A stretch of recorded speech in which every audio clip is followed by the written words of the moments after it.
은혜로운 기도와 은혜로운 찬양 감사합니다. 코로나 상황 가운데 온라인으로 비대면 예배를 드리는 성도님들과 또 오프라인으로 대면 예배를 드리는 이 자리에 나오신 성도 여러분 모두에게 하나님의 은혜가 충만하기를 기원합니다. 성경에서 이스라엘 백성은 하나님의 선택된 백성이고 언약 백성으로 등장을 합니다. 창세기 12장과 15장에서 언약의 주체이신 하나님이 아브라함에게 나타나 약속하신 것이 두 가지가 있습니다. 그 하나는 아브라함의 자손을 통한 후손의 번성입니다. 둘째로는 젖과 꿀이 흐르는 가나안 땅에 들어가게 하겠다는 약속이었습니다. 창세기 17장 7절에 다시 한번 언약의 확실성을 강조하면서 내가 내 언약을 너와 너 및 내 대대 후손 사이에 세워서 영원한 언약으로 삼고 너와 내 후손의 하나님이 되리라 라고 말씀합니다. 출애굽기 19장 5절로 6절에서는 출애굽하여 시내산에 도착한 이스라엘 백성들에게 이렇게 말씀하십니다. 세계가 다 내게 속하였나니 너희가 내 말을 잘 듣고 내 언약을 지키면 너희는 모든 민족 중에서 내 소유가 되겠고 너희가 내게 대하여 제사장 나라가 되며 거룩한 백성이 되리라. 너는 이 말을 이스라엘 자손에게 전할지니라 라고 말씀합니다. 이 말씀은 하나님께서 모세를 통해서 이스라엘 백성에게 하나님의 선민으로 언약 백성임을 상기시키는 말씀이었습니다. 하나님은 성경의 말씀을 통해서 언약의 성취의 역사를 이루십니다. 다시 이 말씀을 정리해서 한 문장으로 말씀을 드리면 성경은 하나님의 언약 성취에 대한 역사적인 기록이라고 말할 수 있습니다. 오늘 본문 시편 105편 말씀과 창세기 37장부터 50장에 기록된 요셉의 생애 중에서 요셉의 꿈을 통해서 이루신 하나님의 언약 성취 과정을 살펴보며 함께 은혜를 나누기를 원합니다. 첫째 살펴볼 것입니다. 요셉과 하나님의 언약은 과연 어떤 연관이 있을까요? 시편 105편 그리고 창세기 12장, 15장, 17장에서 하나님과 믿음의 조상 아브라함 사이에 맺은 언약이 이스라엘 역사 속에서 어떤 과정에 의해서 실현이 되는지를 시편 105편에서 말씀하고 있어요. 하나님께서는 아브라함과 더불어 언약을 세우면서 그가 복의 근원이 되며 그 몸에서 날 상속자가 되고 그 몸에서 날짜가 상속자가 되고 그리고 하늘의 뭇별과 바닷가의 모래알같이 큰 민족을 이루고 젖과 꿀이 흐르는 가나안 땅을 주겠다고 말씀하셨습니다. 시편 기자는 시편 105편 5절로 6절에서 이렇게 말씀합니다. 그의 종 아브라함 후손 곧 택하신 야곱의 자손 너희는 그가 행하신 기적과 그의 이적과 그의 입의 판단을 기억할지어다 라고 말합니다. 하나님은 맹세하신 언약 성취의 신실함을 보여주시려고 아브라함의 자손인 이삭과 야곱의 삶을 조명하시고 특별히 창세기 15장 13절로 16절의 언약을 이루시려고 한 사람을 앞서서 애굽으로 보내셨는데 그가 바로 요셉이라고 말하고 있습니다.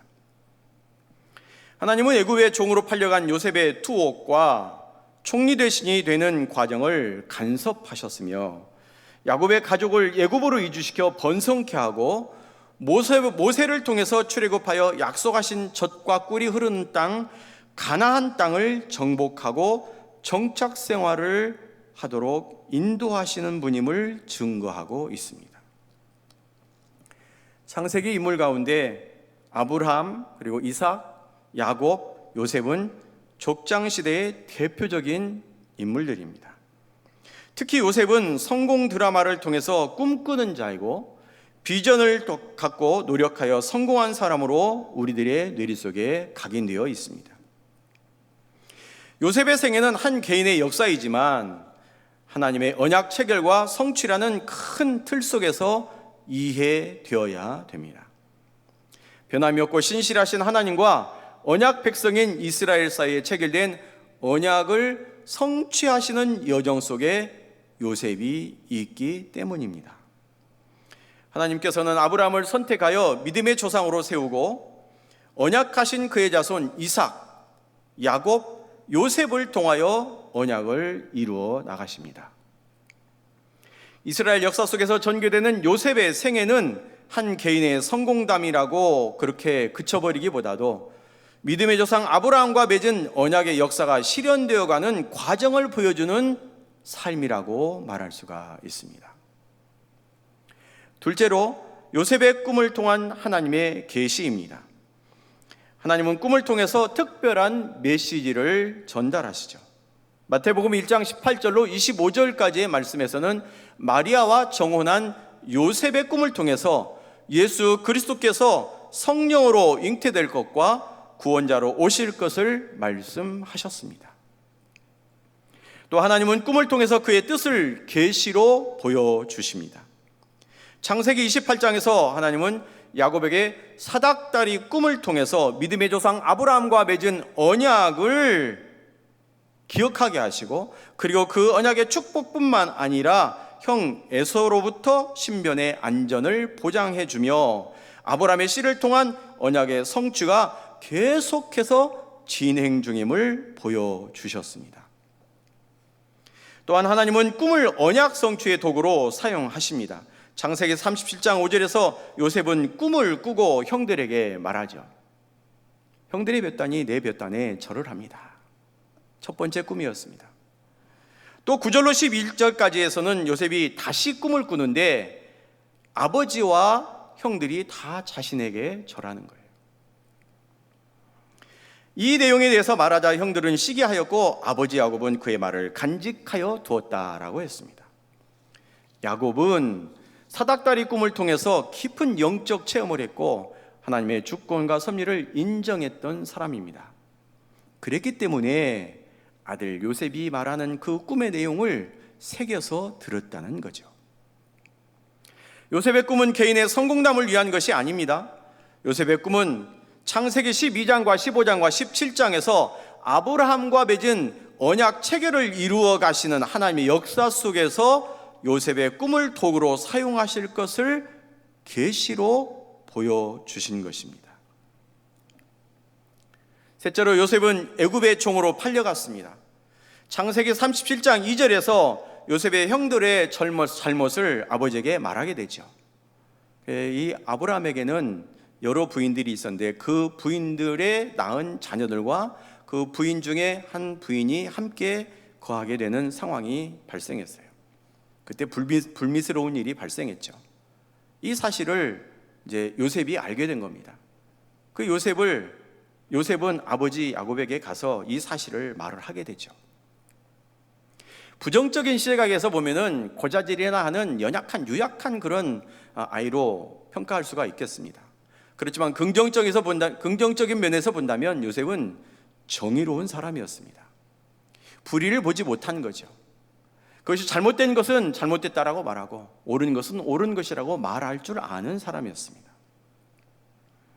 요셉은 아버지 야곱이 노년에 얻은 아들이었기 때문에 채색 옷을 입히고 편애를 했고, 그리고 5절과 9절에 기록된 두 번의 꿈 때문에 형들의 미움과 시기를 받게 됩니다. 그러면서 요셉의 험난한 삶이 시작이 되죠. 형들의 손에 이끌려서 구덩이에 던짐을 당하게 되고 은 20의 인신매매를 당하게 됩니다. 결국은 애굽에 팔려가서 억울하게 죄인의 몸으로 감옥에 갇히게 됩니다. 시편 105편 18절로 19절에서는 요셉의 처참한 행색에 대해서 이렇게 묘사하고 있습니다. 그의 발은 착고를 차고 그의 몸은 쇠사슬에 매였으니 곧 여호와의 말씀이 응할 때까지 그의 말씀이 그를 단련하였도다. 역사적 관점에서 보면 요셉은 미디안 장사꾼 곧 이스마엘 후손에 의해서 애굽 사람에게 다시 팔리게 되지만, 언약적인 관점에서 본다면 하나님과 아브라함 사이에 맺은 언약을 이루기 위해서 하나님의 주권과 섭리에 따라서 애굽에 먼저 보냄을 받은 것입니다. 창세기 15장 13절로 14절의 말씀은 이렇게 말씀합니다. 여호와께서 아브라함에게 이르시되 너는 반드시 알라. 내 자손이 이방에서 객이 되어 그들을 섬기겠고 그들은 400년 동안 내 자손을 괴롭히리니 그들이 섬기는 나라를 내가 징벌할지며 그 후에 내 자손이 큰 재물을 이끌고 나오리라 라고 말씀하고 있습니다. 창세기 39장 1절에서는 요셉이 이끌려 애굽에 내려가매 바로의 신하 친위대장 애굽 사람 보디발이 그를 그리로 데려간 이스마엘 사람의 손에서 요셉을 산이라 라고 말씀합니다. 이 사실에 대해서 본문 시편 105편 17절은 한 사람을 앞서 보내셨으며 요셉이 종으로 팔렸도다 라고 말씀합니다. 시편 기자는 요셉이 애굽의 종으로 팔려간 것은 하나님께서 그를 먼저 애굽으로 보낸 것이라고 말합니다. 아브라함의 후손 곧 야곱의 식구들을 애굽에 보내시고 그곳에서 한 민족을 이룰 것이며 430년 동안 종살이를 할 것이라는 언약을 성취하기 위해서 하나님께서는 형들의 미움과 시기를 산 요셉을 애굽의 종으로 팔리도록 하여 그들보다 먼저 애굽에 보내신 것입니다. 넷째로 요셉은 두 번의 꿈 해석으로 애굽의 총리가 되었습니다. 요셉은 보디발의 아내 사건으로 억울하게 옥에 갇히는 신세가 되었지만 이는 새로운 인생 역전의 시작을 알리는 실마리가 됩니다. 시편 105편 20절로 22절의 말씀을 보면 왕이 사람을 보내어 그를 석방하며 뭇 백성의 통치자가 그를 자유롭게 하였도다. 그의 뜻대로 그의 모든 신하를 다스리며 그의 지혜로 장로를 교훈하게 하였도다 라고 말씀합니다. 그의 집의 주권자로 삼기도 하였고요, 그의 모든 소유를 관리하게 하였다라고 말씀합니다. 하나님께서 요셉을 잠시 감옥에 두신 것은 그를 단련시키기 위함이었어요. 요셉을 애굽의 통치자로 세우기 위한 하나님의 계획이었음을 알 수가 있습니다. 요셉은 감옥에서 하나님이 주시는 지혜와 은혜로 애굽 왕의 술 맡은 자와 떡 굽는 자의 꿈을 해석해 주었고, 뒤이어서 바로가 꾼 두 번의 꿈을 해석하고 방향을 제시해 주고, 그렇게 그 일 때문에 인정을 받게 되므로 애굽의 총리가 되었습니다. 시편 기자는 시편 105편 19절의 말씀에 이렇게 말하고 있어요. 말씀이 응할 때까지 하나님께서 요셉을 감옥에 머물러 두신 것이라 라고 말했습니다. 가나안 땅에 임한 기근은 야곱의 식구들을 애굽에 내려가게 하려고 하나님께서 일으킨 재앙이었습니다. 시편 105편 16절에서는 그래서 이렇게 말씀하고 있죠. 그가 또 그 땅에 기근이 들게 하사 그들이 의지하고 있는 양식을 다 끊으셨다. 그리고 창세기 41장 54절의 말씀은 이렇게 말씀합니다. 요셉의 말과 같이 7배 흉년이 들기 시작하며 각국에는 기근이 있으나 애굽 온 땅에는 먹을 것이 있다.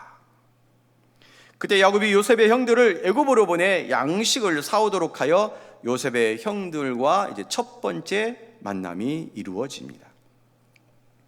요셉은 시므온만 인질로 남기고 양식을 줘 돌려보내게 되죠. 하지만 가나안 땅에 또 기근이 심해지자 형들은 요셉의 요구대로 베냐민을 데리고 두 번째 애굽을 방문하게 됩니다.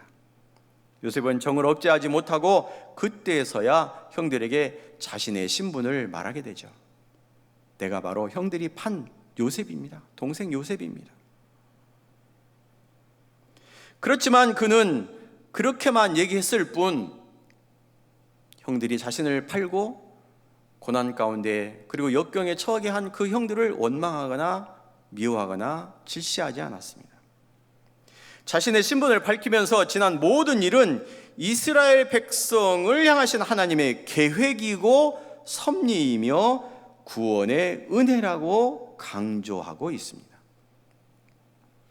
그래서 창세기 45장 5절 그리고 7절 8절의 말씀을 보면은 하나님이 생명을 구하려고 나를 당신들보다 먼저 보내셨나이다. 하나님이 큰 구원으로 당신들의 생명을 보존하고 당신들의 후손을 세상에 두시려고 나를 당신들보다 먼저 보내셨나니 그런즉 나를 이리로 보낸 이는 당신들이 아니요 하나님이시라. 하나님이 나를 바로에게 아버지로 삼으시고 그 온 집의 주로 삼으시며 애굽 온 땅의 통치자로 삼으셨다라고 고백하고 있습니다. 요셉은 형들을 원망하지 않고 기쁜 마음으로 아버지 야곱과 함께 애굽으로 올 것을 당부하고 또 당부합니다. 야곱은 모든 소유를 이끌고 이제 브엘세바에서 희생 제사를 지내지요. 그 밤중에 이상 중에 하나님께서 창세기 46장 3절로 4절의 말씀을 통해서 창세기 15장 13절 14절에 약속한 언약을 아브라함의 씨 이삭의 아들 야곱에게 다시 한번 상기시켜 주십니다. 나는 내 아버지의 하나님이라 애굽으로 내려가기를 두려워하지 말라. 내가 거기서 너로 큰 민족을 이루게 하리라. 내가 너와 함께 애굽으로 내려가겠고 반드시 너를 인도하여 다시 올 것이며 요셉이 그의 손으로 내 눈을 감기게 하리라. 아멘. 하나님께서 말씀하십니다. 뭐라고요? 너만 보내는 게 아니야. 내가 함께 할 거야. 하나님의 주권과 섭리하심으로 야곱의 집사람 70명이 애굽으로 이주하게 되었습니다.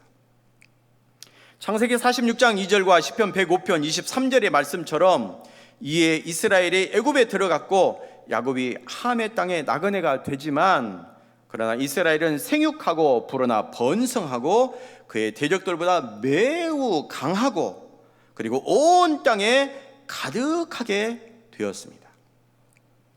하지만 이스라엘 백성은 요셉을 알지 못하는 애굽의 새 왕이 등극함으로 430년의 애굽의 종살이를 하였고 하나님의 언약의 말씀대로 어린아이의 장정만 60만 가량이 출애굽을 시작하여 마침내 젖과 꿀이 흐르는 약속의 가나안 땅으로 들어가게 되었습니다. 다섯째로 요셉은 하나님이 함께 하심으로 형통한 삶을 살았습니다. 우리가 일반적으로 한자에 형통이라는 단어를 찾아보면 모든 일이 잘 됐다 이렇게 표현하죠. 여러분, 그런데 모든 일이 잘 되었다, 형통하다라고 말할 때 그 형통은 우리의 뇌리 속에 안 좋은 일, 좋지 않은 일은 빼고 잘된 일에 대한 것만을 형통으로 생각합니다. 그런데 제가 지금 살펴보는 내용 중에 야곱의 삶을 우리는 너무나 잘 알고 있지 않습니까? 방금 앞서서도 요셉은 형들에 의해서 미움받고 시기 질투 받으며 또 팔리우게 되고 그것도 한 번 팔려오는 게 아니라 또 노예 장사들에게 팔려는 인신매매를 당하게 되고 감옥에 갇히고 죽음의 순간을 맞이하기도 하고 고난과 역경의 그런 삶이었어요. 그런데 어떻게 해서 요셉이 하나님이 함께하는 형통의 삶을 살았다라고 말할 수 있습니까?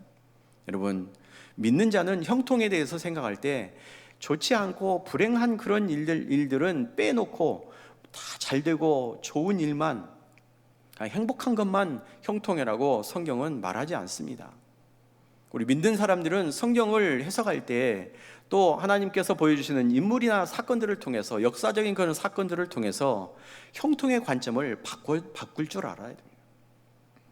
요셉은 하나님이 함께 하심으로 형통했다라고 하는 이 말은 형들에게 버림을 당하기도 하고 또 은 20에 팔려서 애굽사람의 종으로 살아가는 고난의 삶 가운데서도 하나님이 함께 하셨다, 이게 초점입니다.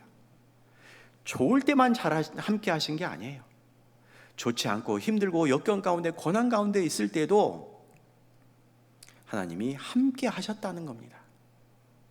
그러니까 힘들고 어려울 때 그냥 내버려 두고 네가 알아서 해결해, 이게 아니고 하나님께서 그 고난 가운데도 함께 하셔서 그 고난을 극복하도록, 그곳에서 나오도록 다 섭리하시고 역사하셨다는 말씀이죠.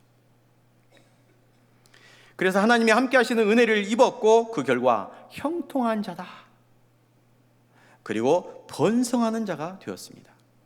이 형통하다라고 하는 이 표현은 요셉 자신이 스스로 마음속에도 그렇게 생각했을 거예요. 어떤 때는 고민 속에서 고통 가운데 내가 과연 내가 과연 그 꿈을 이루는 자가 될 수 있을까? 그런데 결과적으로 볼 때는 하나님께서 그 꿈을 이루도록 하셔서 함께 하셔서 형통한 자가 되고 번성한 자가 되었습니다.